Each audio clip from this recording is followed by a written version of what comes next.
Bonjour à tous et à toutes. Je m'appelle Simon, guide d'aventure pour le Capac. Et puis, j'aimerais vous parler d'une expédition, d'une aventure assez particulière, qui est celle du ski de banquise sur le fjord du Saguenay. Eh bien, c'est une aventure qui se veut une aventure nordique, près de chez nous.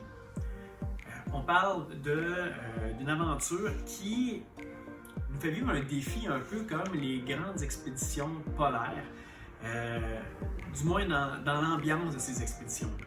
On va relier deux municipalités, la ville de la Baie au petit village bucolique de l'Anse-Saint-Jean. On va le faire d'une façon, j'oserais même dire, un peu traditionnelle, pour la simple et bonne raison que, anciennement, avant que la route qui relie les deux municipalités soit construite dans les années 70, les gens se rendaient d'une place à l'autre par la glace.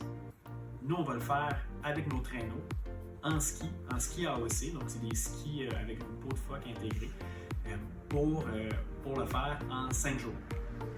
Fait qu'imaginez-vous, quand vous allez skier, imaginez-vous que vous allez skier avec environ 300 mètres d'eau sous vos pieds, avec des falaises de part et d'autre qui peuvent atteindre les 300 mètres de haut, surtout près du Cap Trinité, dans la baie Éternité, qui est un des points magiques, un des points névralgiques du voyage. Bien, imaginez-vous skier sur un tapis blanc ou un tapis de glace, plat, et puis à droite, des falaises de granit gris, recouverts parsemés d'arbres, recouverts de neige, avec un brise-glace à gauche qui passe et qui fait un chenal pour laisser passer un bateau derrière. C'est une expédition avec un contexte social très présent.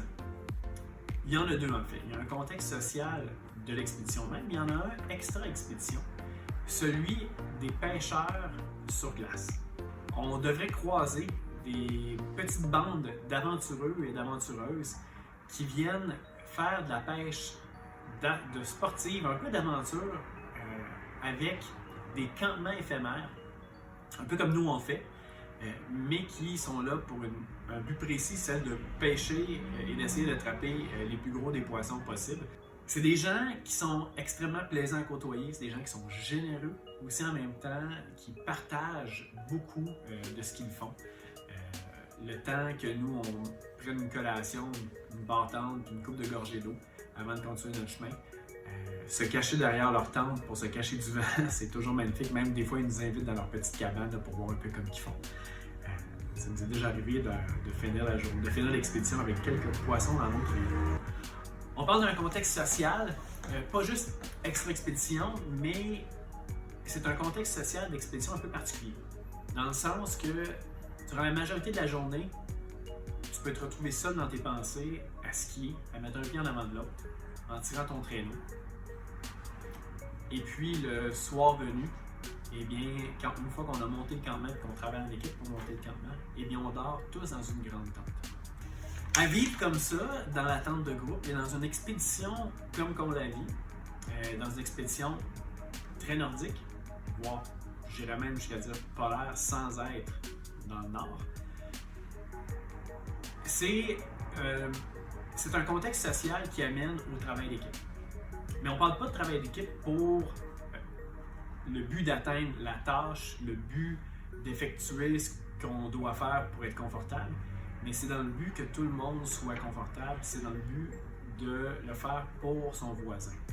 C'est un contexte de travail d'équipe, d'esprit d'équipe, qui est un peu particulier, mais qui rapproche les gens, puis on s'en souviendra de nos jours. Une journée type, ça ressemble à quoi?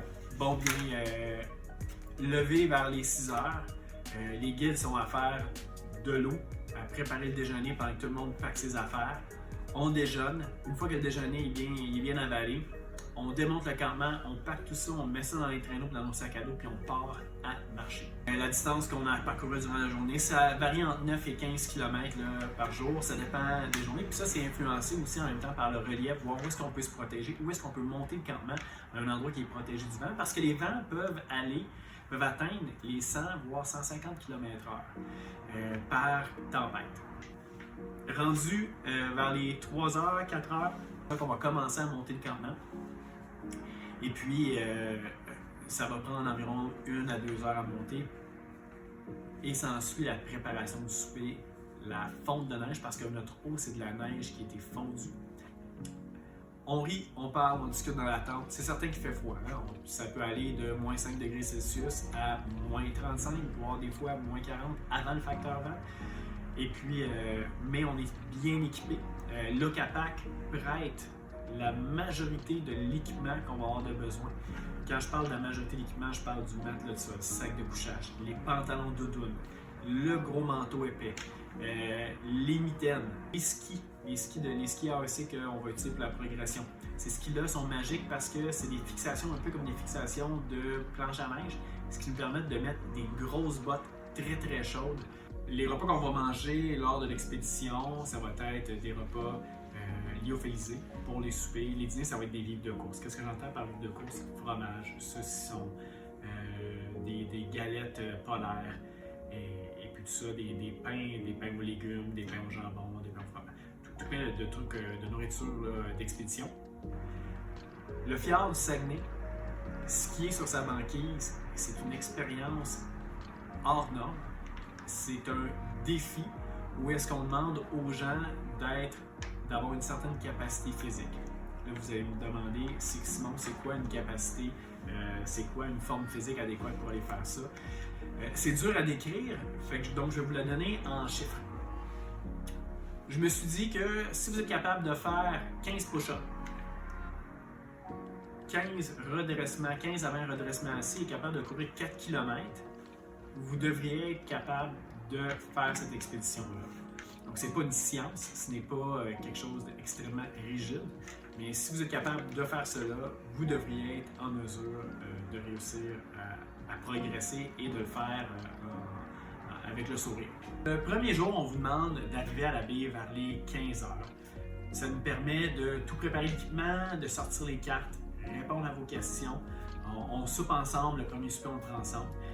Après ça, le soir, rendu la soirée, là, après le souper, en général, c'est libre, mais ça se peut qu'il y ait encore quelques petits fignolages à faire. Le lendemain matin, on déjeune ensemble à l'hôtel, où est-ce qu'on va rester. Et après ça, on s'équipe, on s'habille et on part sur la glace. J'espère que vous allez être des nôtres. J'aimerais ça vous voir à l'aventure. Je pense que ça en est une des belles qui s'offre au Québec. On est très peu de gens qui l'ont skié, ce Saguenay-là, ce fjord-là. Et puis je crois qu'on est les seuls qui offront aussi en même temps ce voyage-là.